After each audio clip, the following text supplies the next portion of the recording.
Thank you so much for inviting me today. Thank you to Arthur and the organizers of this wonderful Congress. As the previous speaker, I do apologize for not being there, having been in a bike accident and a dislocated shoulder and fractured leg. Um, I am sitting comfortably in New York and not on a long flight. Would love to join next year. So I've been tasked with looking at some of the rarer plasma cell dyscrasias and how we approach them. Although rarer, we all see amyloidosis, AL amyloidosis on a regular basis. It is an uncommon manifestation of plasma cell dyscrasias, but is important to evaluate, especially in those patients presenting with apparently more benign gammopathies like MGUS or smoldering myeloma, particularly if they have a lambda subtype, looking for patients with either unexplained GI, renal, as in nephrotic syndrome, or heart failure, especially heart failure with preserved ejection fraction, quite important to rule out the presence of amyloidosis. Uh, when it comes to staging in the myeloma realm, staging doesn't per se impact our approach on therapeutics. We do not treat a Dury Salmon or international stage one or two any different. But for the purposes of evaluating therapy and amyloidosis, it's quite important to employ some type of uh, staging strategy, as we recognize that there are differences in outcomes and differences in approaches patients with more advanced disease, utilizing the troponin T, the NT-proBNP, and the difference in free light chains, noting not only a difference here in prognosis, but we'll discuss a difference in therapeutic approach. When it comes to evaluating our approach therapeutically, there are two key points to evaluate patients on. One is their hematologic response. And as we look here towards the bottom, looking at the same type of parameters we would evaluate in a straightforward myeloma patient in terms of the decrease in the free light chain burden to evaluate a partial response and very good partial response.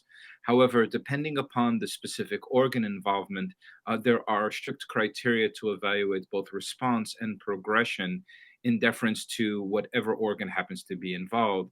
For example, evaluating patients with cardiac amyloidosis, we denote response as an increase in their NT-proBNP by greater than 30% or greater than 300 nanograms per liter, or improvement in their New York Heart Association class response greater than or equal to 2 down from where their presentation is.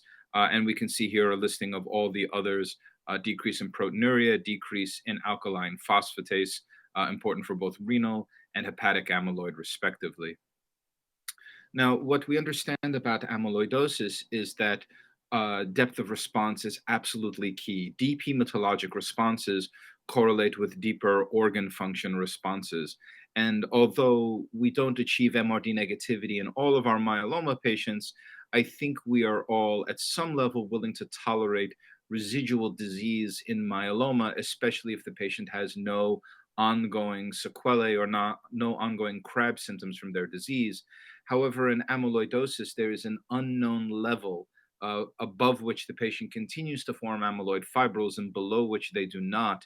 And because this level is unknown in an individual, our goal must be extremely deep responses, not just because people have deep responses do better, but to get them below any theoretical level of ongoing amyloid deposition.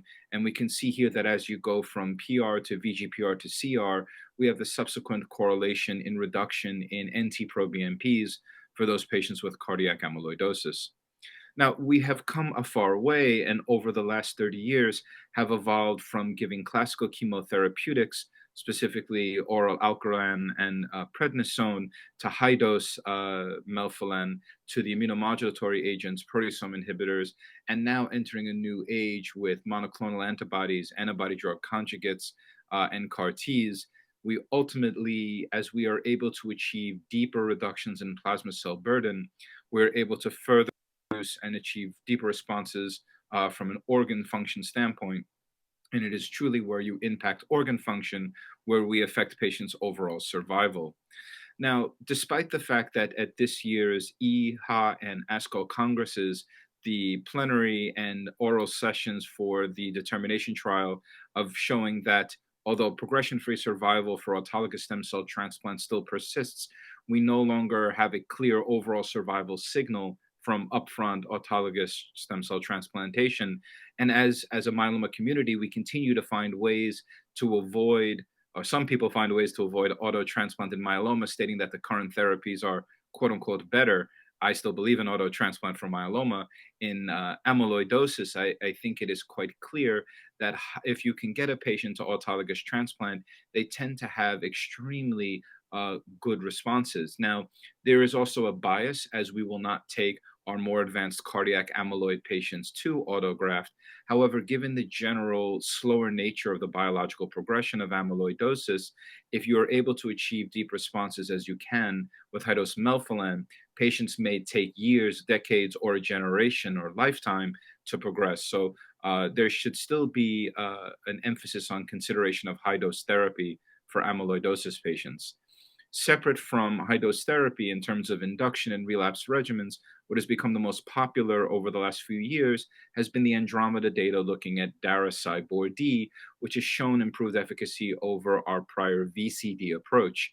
However, we note that this is not applicable to all patients, and for patients with advanced cardiac, for example, cardiac 3B amyloidosis, they may not be able to tolerate such aggressive therapy, and we may want to consider single-agent daratumumab, understanding that there are contraindications to daratumumab, such as unstable reactive airway disease, COPD, and asthma. We need to consider other anti-plasma cell therapies, including the proteasome inhibitors like ixazomib dexamethasone, pomalidomide dexamethasone, and we'll talk briefly about the role of venetoclax. Overall, daratumumab has greatly changed our approach in both the upfront and relapse realm of AL amyloidosis, noting a number of trials utilizing both monotherapy as well as combination therapy to induce extremely deep remissions, both hematologically and in organ function. And of course, what has changed things most drastically has been the Andromeda study, which compared Dara-Cyborg-D versus Cyborg-D in patients with newly diagnosed AL amyloidosis. And as we can see, the overall response rate hematologically was 96%. This translated into extremely high levels of organ recovery because not only were the remissions deep, but durable enough to retain organ function in both the cardiac patients at 53%, renal responses in 83%, and liver responses in 50%, with the swimmer's plot on the right showing the durability of the remissions achieved with this quadruplet-based therapy. We noted that this was maintained over 2 years. And again, because we were able to get deeper remissions, both at the primary analysis and follow-up with the quadruplet over the triplet, we know that we're able to get lower plasma cell burdens, which result in lower levels of amyloid deposition because we're able to get below that theoretical level in each patient. Again, there are specific subgroups that seem to benefit most from this. One was patients with cardiac amyloid. Another was patients with baseline cardiac stage 3. But of note, patients with 11-14 translocation, which is somewhat more common in AL amyloidosis than in myeloma. And this group has traditionally been a little tougher to control with drugs such as bortezomib. Now, again, not only do we see deeper responses hematologically, we're able to achieve deep organ responses, both in cardiac response rates, which deepen over time, and renal response rates, which also deepen over time. So how do we choose upfront therapy? I think it has become clear that the standard for your average patient with AL amyloid, regardless of organ involvement, as long as it's not more advanced cardiac, would be Dara-Cyborg-D. For patients with stage 3B cardiac amyloidosis or New York Heart Association class 3 or 4 that we feel may be unsuitable for such aggressive therapy, single agent daratumumab can be utilized, and the therapy can be augmented once the patient shows organ function improvement. In terms of upfront autograft, in general, it is recommended for patients who achieve fewer than 10% clonal plasma cells, 2 or fewer organ involvement, and Mayo class stage 1 or 2 cardiac disease. Now, venetoclax has become extremely efficacious across a variety of tumor types, including non-Hodgkin's lymphoma and myeloid diseases.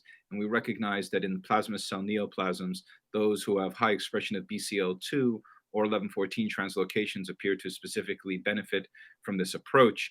The same is true in AL amyloid, where 1114 is a little more common.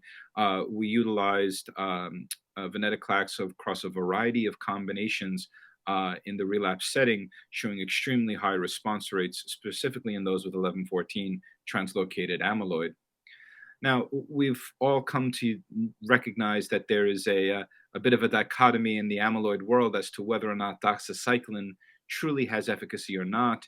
And this harkens back to some work that was done in Italy, where physicians were using iodorubicin to treat patients with myeloma and amyloid. And typically, you will see a hematologic response prior to or even without organ function recovery. However, they were noting that patients were having organ function recovery almost concomitant with hematologic response. It was determined that there may be some properties of the anthracycline that destabilize the amyloid fibrils. As such, doxycycline being an analog of doxorubicin and iododoxorubicin has been utilized. There are ongoing studies with somewhat mixed results, but for patients with cardiac amyloid, this may be a way to speed up organ function recovery. Oh, whoops. Here we are. So where are we at the moment? At the moment, we are mainly focused in amyloid at the day-to-day by attacking the plasma cell and not the end organ dysfunction of the amyloid fibril. There are ongoing supportive measures such as blood pressure medicine of choice and avoiding beta blockers and cardiac amyloid. However, so far at the bedside, we have no antifibrillary fibril therapies to our use. There are a number of ongoing studies, and again, the majority of them are focusing on using myeloma-based anti-plasma cell therapy for amyloid across drugs such as the monoclonal antibodies like isatuximab, the proteasome inhibitors, and the immunomodulatory agents. However, some recent data presented at the ISA meeting looked at some agents that are focusing more on attacking the amyloid fibril itself, utilizing drugs such as CAEL 101, desimizumab, and bertimimab to help destabilize the amyloid fibril and thus resulting in organ function recovery sooner. Switching gears to POEMS syndrome, which is a relatively rare phenomenon, also referred to as osteosclerotic myeloma, Creutzfeldt-Jakob syndrome, or Takatsuki syndrome. This is a constellation of syndrome that was first best described in the 80s by Bardwick et al. Of syndrome comprised of polyneuropathy, organomegaly, endocrinopathy, and M protein and skin changes. Overall, the lion's share of some of the best work in POEMS has been done by Angela Dispenseri of the Mayo Clinic. And although a rare and complex disease to diagnose, there are specific criteria. Looking at the mandatory criteria of a polyneuropathy, which is typically demyelinating as opposed to axonal, and the monoclonal plasma cell disorder. Much like amyloidosis, this is almost exclusively a lambda restricted process. You can have kappa restricted amyloid and POEMS, but both are relatively rare. Other major criteria include Castleman's disease, sclerotic bone lesions. Over 90% of patients with POEMS will present with an elevated VEG level. And of course, the rest of organomegaly, endocrinopathy, with a note that some patients can have hematologic manifestations such as thrombocytosis and polycythemia. The pathogenesis of the disorder is not well understood. However, there is theorized that there are increases from plasma cells leading to pro-inflammatory cytokines, including VEGF, and the increase in vascular endothelial growth factor leads to endothelial injury, microvascular permeability, and this is what may ultimately lead to the polyneuropathy that we see with POEMS syndrome. In terms of our recommended testing and evaluation, this mimics our evaluation of other plasma cell dyscrasias in that at baseline and on a regular basis, we're assessing the plasma cell burden. However, it is important, much in the same way that we do regular imaging in myeloma, to round out the field beyond just the blood work looking at anemia, hypercalcemia, and the monoclonal protein. It is important on a regular basis here to evaluate evolution of nerve symptoms with EMG testing, evaluation for hormonal levels, to evaluate for the evolution of the endocrinopathies as well. Now, response criteria for POEMS are somewhat complicated and again follow suit with the amyloid criteria in that it depends upon what organ or what manifestations you have is how we have to follow our patients therapeutically. So, if, for example, you present with an elevated plasma VEGF level that is more than 2 times the upper limit of normal, we define improvement as a 50% reduction and complete response as a normalization of the VEGF.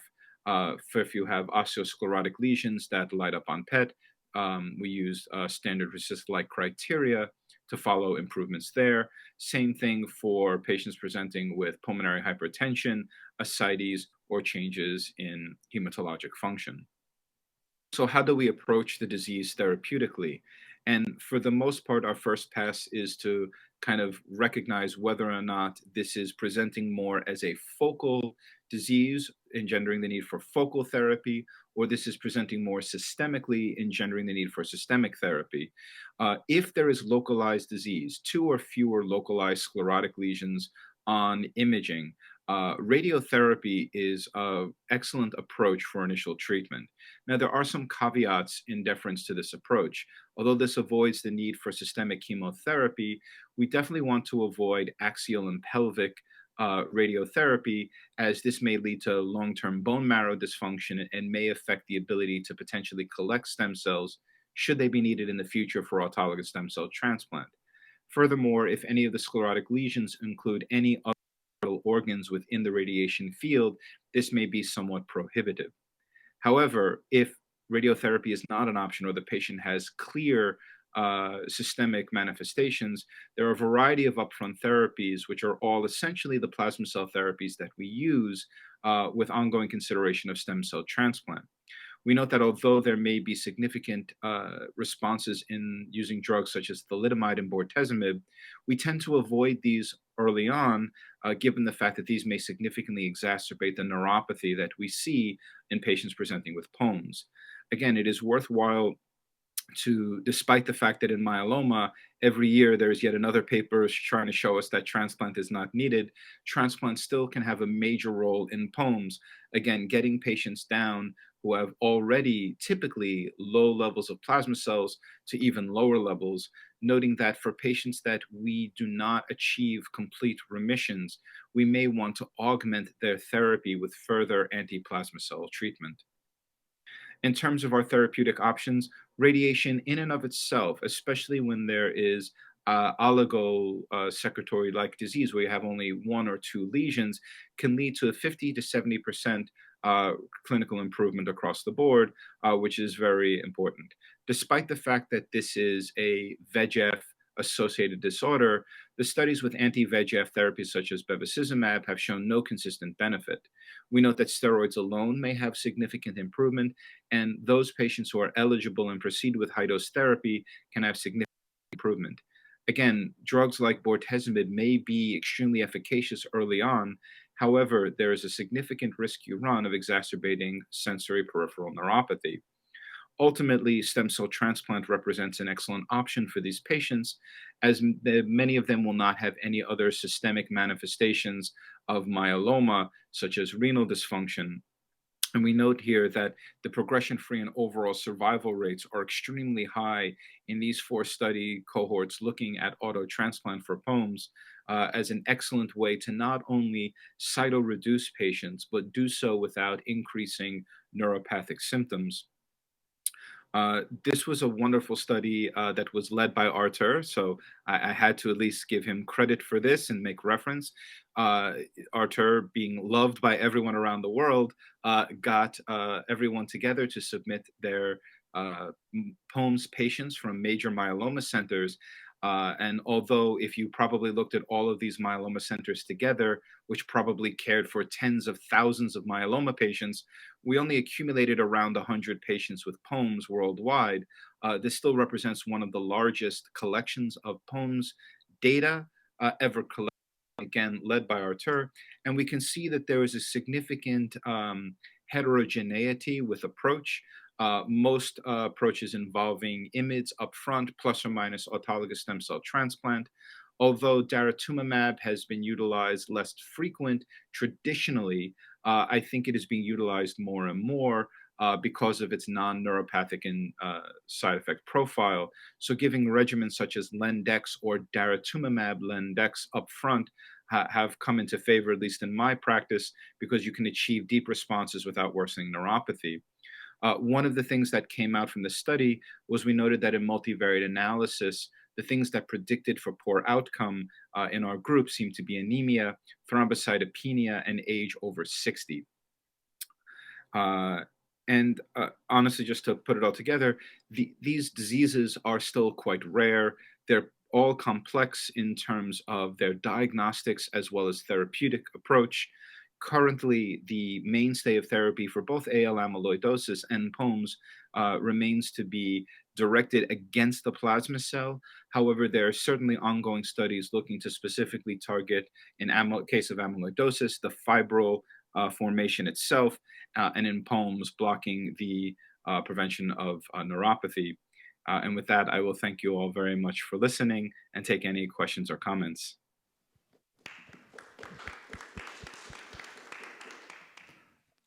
Thank you very much. The lecture is now open for discussion. I will start with saying it's a relatively rare disease, especially if compared to myeloma. It's about 5 times less frequent.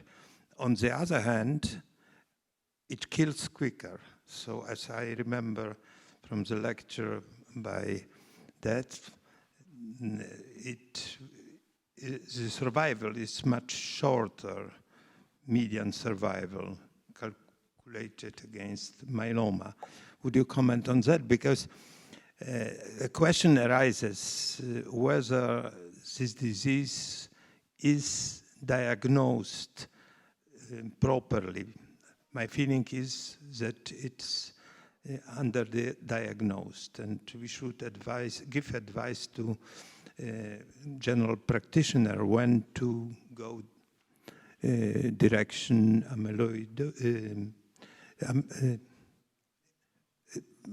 proper diagnostics. Your sentiment is extremely true, and we actually have activities at our institution to try to combat that, because we recognize the average amyloid patient has seen 5 doctors, has had the disease 5 to 10 years plus, and gets diagnosed when they have more end-stage symptoms, because the early symptomology can be very vague. One of the efforts that we are trying at our current institution is that one of the presentations of AL amyloidosis may be carpal tunnel syndrome. So we are working with our physicians here who perform that procedure to screen and do Congo red testing on anyone that has carpal tunnel release surgery as one of the ways to try to identify amyloidosis when it has already affected the nerves before we get other organ involvement. But to your point, we're trying to encourage, again, a little bit of a harder thing to do, alk phos elevations without explanation, nephrotic range proteinuria without the presence of diabetes or hypertension should really be early keys, but our little bit is to try to attack it for patients who are presenting with carpal tunnel surgery. Effective and early diagnosis translates to cure rate, higher cure rate. I mean, if you proceed to autologous transplant, these values look quite fine. Next. I have a question regarding amyloidosis.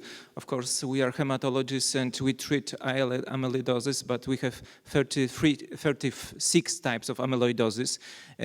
How is regarding other types of amyloidosis, especially I'm thinking about ATTR. Do you treat such patients or you refer to other departments? So I refer to other departments.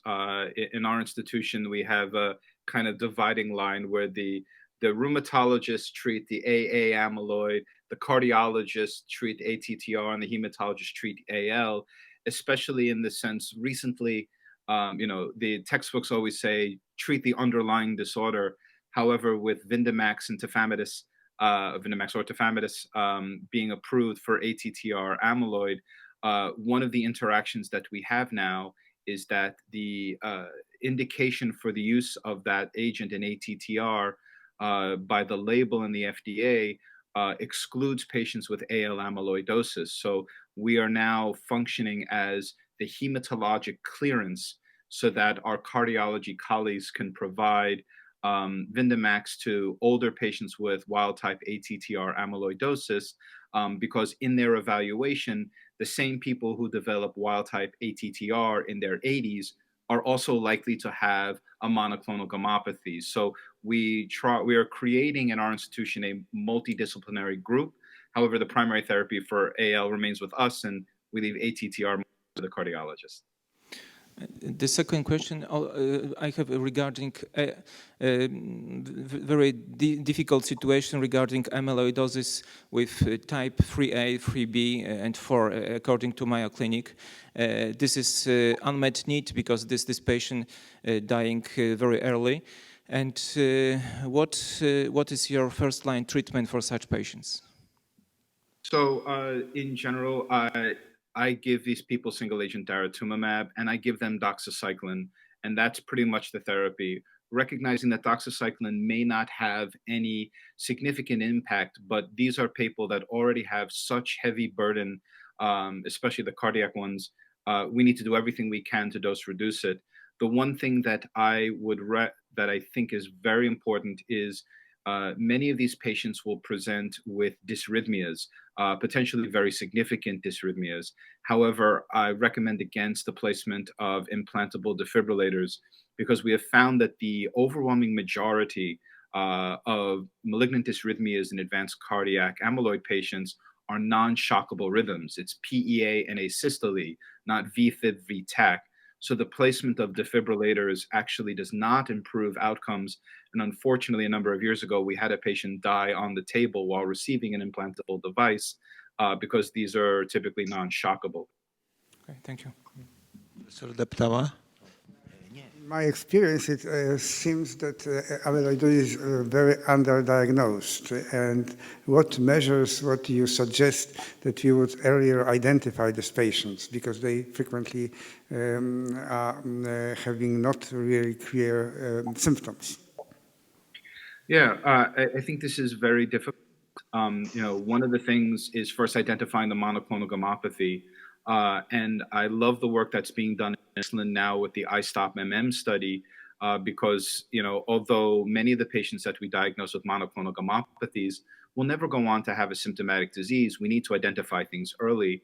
One of the things that I think is critical, especially in any patient with a monoclonal gammopathy, we send NT-proBNPs and troponins, especially if they're lambda restricted, because although the over 80% of amyloid patients will present with an abnormal free light chain level, there are some patients that actually formulate amyloid fibrils at physiologic levels of light chains. So always important that any gammopathy that you see, even kappa, especially if you're not going to treat, we check 24-hour urines, we check NT-proBNPs, we check troponin I's, alkaline phosphatase, and some type of evaluation for size.